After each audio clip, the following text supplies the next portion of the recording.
काल को दिया भगवान शिव ने जीवन दान। बहुत समय पहले की बात है। भगवान शिव के परम भक्त श्वेत मुनि पर्वत पर एकांत में अपने आराध्य का ध्यान करते और उनकी पूजा करते थे। उन्हें मृत्यु का भय नहीं था। उन्होंने तो साक्षात महाकाल की शरण ली हुई थी। उनके आश्रम में शांति और आत्मविश्वास की पवित्रता झलकती थी। उनके ताप के बल से आश्रम दिव्यमान था। श्वेत मुनि जब अपने जीवन काल के अंतिम पड़ाव पर थे, वे मृत्यु से निडर होकर रुद्र अध्याय का पाठ कर रहे थे।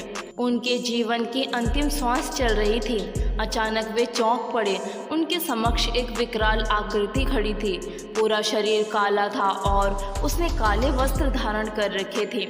श्वेत मुनि ने अपने आश्रम के शिवलिंग को करुणामय होकर देखा और ओम नमः शिवाय का मंत्र उच्चारण करने लगे। उन्होंने शिवलिंग को स्पर्श किया और उस विकराल आकृति से पूछा कि तुमने इस पवित्र आश्रम को अपवित्र करने की हिम्मत कैसे की? इस आश्रम को तो भगवान शिव की कृपा से अभय का आशीष प्राप्त है। उन्होंने दोबारा शिवलिंग को स्पर्श किया। विकराल आकृति वाले काल ने अपना परिचय देते हुए कहा कि अब आप पृथ्वी पर नहीं रह सकते हैं, आपको यमलोक चलना है। इस पर श्वेत मुनि ने शिवलिंग को अपने हाथों से कसकर पकड़ लिया और कहा कि तुमने शिव की भक्ति को चुनौती दी है। क्या तुम्हें नहीं पता है कि भगवान शिव स्वयं ही काल के भी काल महाकाल हैं? इस पर काल ने कहा कि शिवलिंग शक्ति विहीन है, निश्चेतन है। पत्थर में महादेव की कल्पना एक भूल है। काल ने श्वेत मुनि को पास में बांध लिया। मुनि ने कहा कि ये तुम्हारी भूल है, महादेव तो कण कण में व्याप्त हैं।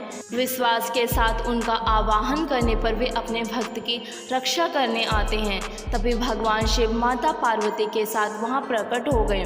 उन्होंने काल को चेताते हुए कहा कि ठहरो, श्वेत मुनि की बात सत्य है। उनका प्रकट होना विश्वास के ही अधीन है। भगवान शिव को देखकर काल प्राणहीन समान हो गया, भय शक्तिहीन हो गया। श्वेत मुनि भगवान शिव की स्तुति करने लगे। इस पर महादेव ने कहा कि आपकी लिंग उपासना धन्य है, विश्वास की विजय होती है। नंदी के निवेदन करने पर महाकाल शिव ने काल को प्राणदान दे दिया और वे वहां से अंतर्ध्यान हो गए। कहानी पसंद आई तो इसे लाइक ज़रूर करें और चैनल को भी सब्सक्राइब कर लें। Thank you.